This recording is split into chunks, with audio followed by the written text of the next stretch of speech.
سلام دوستان و همراهان خوب غزل دیزاین. آستین رگلانی که الان دارم براتون آموزش میدم هم برای شومیز و هم برای پیرهنای زنان خیلی زیبا و برازنده هستش. یقه‌ای هم که همراه این آستین در این شومیز براتون آموزش دادم، با اینکه یقه گرد ساده است اما با توجه به برشی که در اون زدیم زیبایی خاصی به این شومیز داده و شما میتونین خیلی راحت این شومیز رو برای خودتون تهیه بکنین.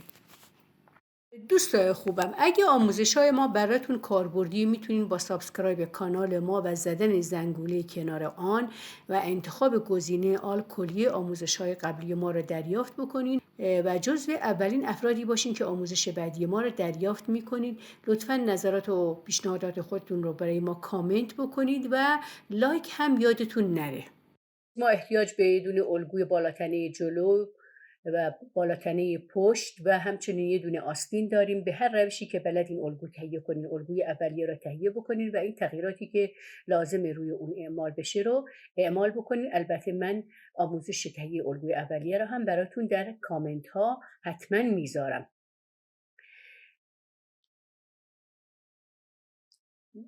کار مهمی که میخوایم روی این الگو ما انجام بدیم پیدا کردن نوک سینه است که باید برای پیدا کردن نوک سینه یک دوم سرشانه را علامت بزنین و از گوشه گردن حدود 22 تا 23 سانتی متر پایین بیاین و این خط رو به اون وصل بکنین. همچنین روی کمر و روی باسن بزرگ هم به اندازه همین 10 سانتی متر جدا بکنین، یک خط مستقیم بکشین و این نوک سینه رو وصل بکنین روی سرشانه. حالا ما میخوایم یه پنسی روی حلقه آستین داشته باشیم، چون میخوایم حدود 1.5 سانتی متر حلقه آستینمون رو موقعی که برش آستین رگلان رو تهیه میکنیم گشادتر در نظر بگیریم. فقط حلقه آستین اینه که این قسمت رو یک دوم این حلقه آستین به اضافه یک رو علامت بزنین و وصل کنین به نوک سینه.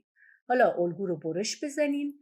بعد از اینکه الگو رو برش زدین این پنس رو میتونین باز بکنین. دقت کنین این خطم که برش بزنین حالا راحت میتونین پنس رو باز بکنین.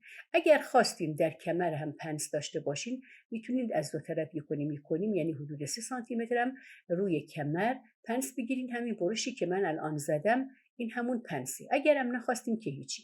حالا برای تهیه آستین رگلان از این گوشه‌ای که برای پنس ما کشیدیم یک خط تا بزنین و اونی که تا خورده رو قشنگ خطشو بکشین که خط این قسمت تا خورده روی الگو مشخص بشه. حالا همین الگو رو روی یک کاغذ دیگه بذارین برای طراحی آستین.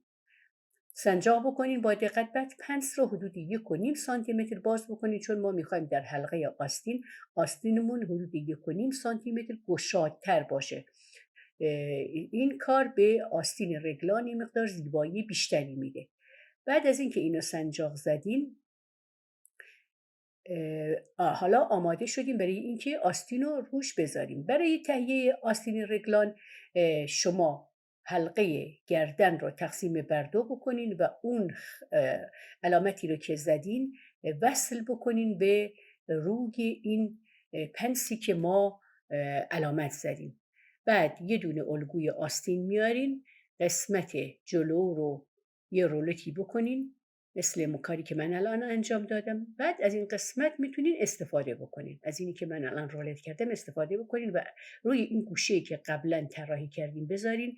تاج آستین رو قشنگ روبروی خط کارور قرار بدین و اینو سنجاق بزنین. بعد از اینکه قشنگ اینو سر جای خودش گذاشتین، با توجه به این آستین و این بالاتنی که الان ما داریم میتونین رگلان رو طراحی بکنین. خیلی هم ساده است. البته برای تهیه رگلان روش‌های مختلفی وجود داره، ولی این کار خیلی راحت و ساده تره. به خاطر این من از این روش استفاده کردم، وگرنه روش‌های دیگه‌ای هم ما میتونیم الگوی آستین رگلان رو طراحی بکنیم. قد آستین رو مشخص بکنین، از سرشانه تا هر قدی که خودتون خواستین علامت بزنین. بعد از اینکه این علامت رو زدین این خط رو هم بکشین که روی مچ قد آستین گفتم به خودتون بستگی داره. حالا کاربن بذارین زیرش و این خطوطی رو که کشیدین رولت بکنین که خط روی آستین مشخص بشه. بعد این قسمتی هم که حالت مرغک داره روی آستین این قسمت رو هم رولت بکنین، قد آستین رو هم رولت بکنین، کاملا طرح آستین که روی این کاغذ افتاد این دیگه آماده است. بعد این قسمتی هم که من برش زدم حلقه گردن رو گشادتر کردم. حالا دیگه این بستگی به مدل یقتون داره که میخواین این حلقه آستین گشادتر بشه یا نه. حالا آستین رگلان مشخص شد. خطوط رو طراحی بکنین و آماده برش شده. موقعی که میخواین اینو برش بزنین باید قسمت پشت را هم در نظر بگیرین. ابتدا این قسمت رو برش بزنین، بعد کاغذتون رو دلا بکنین. بعد از اینکه کاغذتون رو دلا کردین باید قسمت پشت هم روی همین قسمت طراحی بشه. ببینین برای طراحی روی قسمت پشت از وسط، یعنی تقریبا مجاور خط کارور 1 سانتیمتر داخل بشین، چون همونطور که میدونین حلقه آستین پشت یک مقدار بیشتر لازم داره. کارور یه مقدار بیشتره، حدود 1 سانت کارور پشت از کارور جلو بیشتره. بعد دیدین من در قسمت پشت آستین یه مقدار برش اضافه گذاشتم و قیچی نکردم، چون میخوام متناسب با حلقه گردن پشت اونو طراحی بکنم. همین کاری که الان کردم. قبلش آستین حلقه گردن رو گشاد کردم، بعد از اینکه حلقه گردن رو گشاد کردم متناسب با اون طراحی کردم. حالا 10 سانتی متر 11 سانتی متر ما از جلو اومده بودیم پایین، برای رگلان علامت زدیم. برای پشت هم همین کارو بکنین. حلقه گردن رو تقسیم بر 2 بکنین، رگلانو این قسمتی که برش زدیم دیگه دور ریزه، ما اینو دیگه نمیخوایم چون روی آستین این قسمت رو داریم دیگه. برای قسمت جلو را همین کار رو در قسمت جلو هم انجام بدین. اینم دور ریزه، چون این قسمتی که الان ما دور ریز کردیم روی آستین این قسمت ها رو داریم. حالا بالاتنه پشت آماده است، جلو هم که آماده است، آستین هم که آماده است. حالا که دقت کنین آستین در قسمت پشت یه مقدار بلندتره. بعد حالا برای طراحی یقه مدلی که من میخوام در نظر گرفتم دیگه این بستگی به سلیقه خودتون داره. این مدلی که من در نظر گرفتم 2 تا 3 سانتی متری طراحی کردم. حالا علامت گذاری میکنم 1 2 3 علامت گذاری میکنم که بعداً اشتباه نکنم. بعد اینو قیچی میکنم و جدا اینو میذارم روی پارچه و دوباره میذارم سر جای خودش. اینم که قسمت بالاتنی جلو الان من دارم برش میزنم، گذاشتم روی دلای بسته. قسمت پشتم که گذاشتم روی دلای باز، چون میخوام به اندازه 1 جا دگمه در قسمت پشت گردن باز باشه. اینم اون قسمت هایی که برش زدیم. یکیشونو گذاشتم، 2 رو گذاشتم روی پارچه‌ای که میخوام از آستین باشه. یکی هم اینه که گذاشتم روی دلا، این قسمت مشکی رو گذاشتیم روی دلا و آستین را هم برش میزنیم. دقت کرده باشین دیدین که پشت آستین بلندتر بود در سرشانه.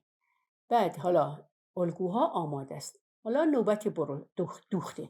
برای دوخت این قسمت مشکی پارچه 2 لایه است، میذارین روی هم، داخل گردن رو دوخت میزنین، برمیگردانین این قسمت دلا، به خاطر اینکه دوخت روی گردن زیاد مشخص نباشه یه دوختی بزنین و برگردانین.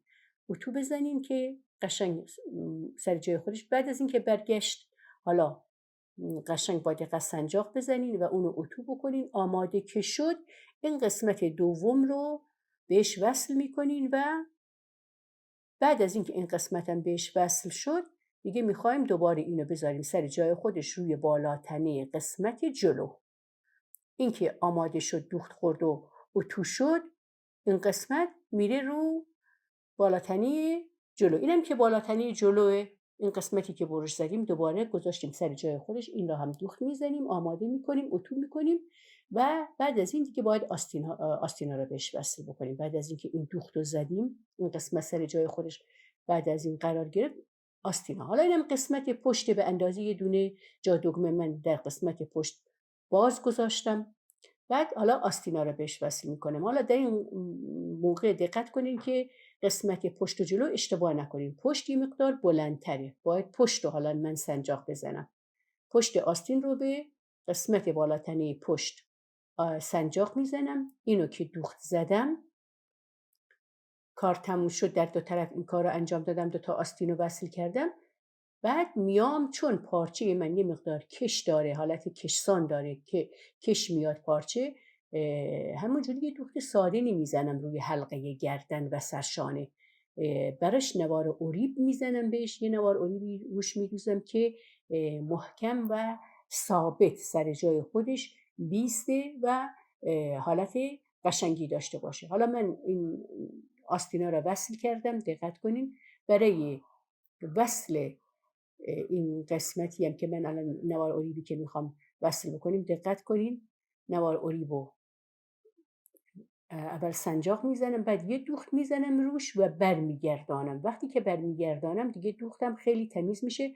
به اضافه این که این پارچه‌ای که من دارم کش داره، حالت کش داره، این حالتی که من انجام دادم، این نوار اولیوی که من انجام دادم جلوگیری میکنه از کش آمدن اضافی این لباس و در گردن حالت ثابت و هم در سرشانه و هم در گردن حالت ثابت و همچنین دوخت تمیزی داره.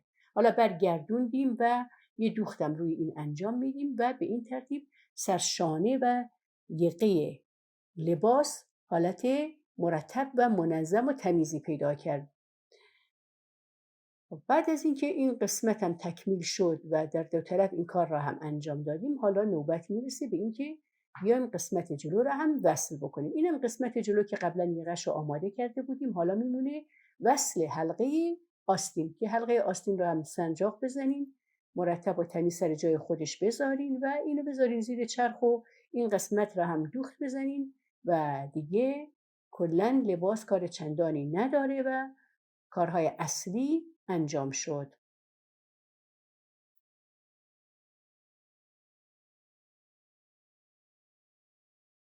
خب حالا اینو میبریم میذاریم زیر چرخ و این قسمت رو هم 2 آستینشو دوخت میزنیم تا آماده بشه. بعد از اینکه این کارو کردیم، این آماده شد، دوخت خورد و آماده شد، حالا ما دوخت زدیم، دوباره یه اتو هم روش گرفتم، مرتب و منظم شد. یقه رو ببینین که طرحدار شد، یقه گرد ساده است که طرحدار شد. ببینین هم قسمت پشتش نوار اولیو دوزی شده با سرشانه و هم در قسمت جلو این قسمت مشکی دولایه است که دوخت زیاد روش معلوم نیست دیگه، اصلا دوختی معلوم نیست روش و همچنین طرحی هم خورد، اینجا یه مدلی هم خورد. بعد حالا از زیر حلقه آستین، زیر بغل، این دوتا را به هم دیگه سنجاق بزنیم. بعد خط پهلوها رو سنجاق بکنیم، زیر آستین همچنین سنجاق بزنیم. قشنگ اینا رو که مرتب و منظم سنجاق زدیم بذارین زیر چرخ و این قسمت رو هم دوخت بزنیم تا اینکه کامل لباس آماده میشه. برای مچ هم که دیگه به سلیقه خودتون میخواین مچ داشته باشین نداشته باشین، هر کاری میخواین روش انجام. من خواستم مچ بذارم که این بود، گذاشتم زیر چرخ با دوخت درشت و نخ زیر رو کشیدم به اندازه دور مچ آماده کردم. منظمش میکنم این دوختایی که این چینایی که میخوام داشته باشم. بعد از اینکه این کار رو کردم، مچ رو هم قبلا که آماده کردم اندازشم مشخص کردم، دو لایه یه دوختی زدم برمیگردانم.